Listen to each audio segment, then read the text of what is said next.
Attorney General Elizabeth Barrett Anderson telling KUAM News her office's review of Chamorro Land Trust leases in the controversial Barrigada Heights area near completion.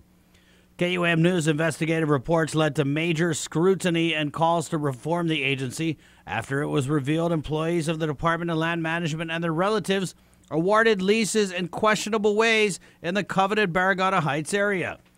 The AG's office seizing several boxes of documents related to the controversial area in early May after KUAM News reports blew the story wide open.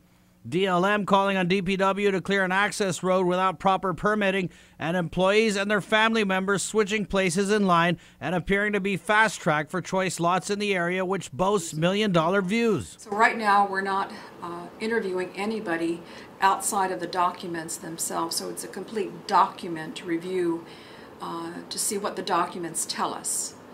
And in what it tells us, it also gives us an idea of what it's not telling us.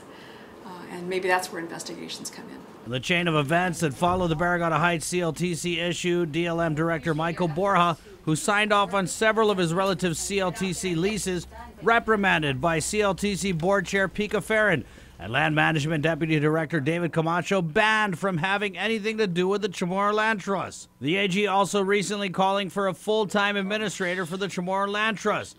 And she tells KUAM News calling for that administrator was not necessarily a vote of no confidence in Borja. I think it's an indictment of the system because I don't think you can just blame one individual. It's a whole process that was down there.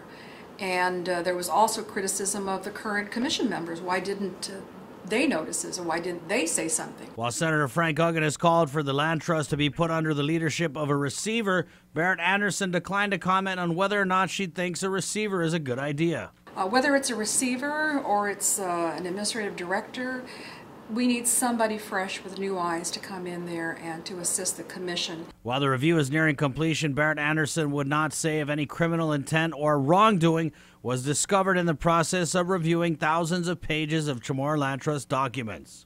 Oh, that's a great question, Chris, but I'm not answering that.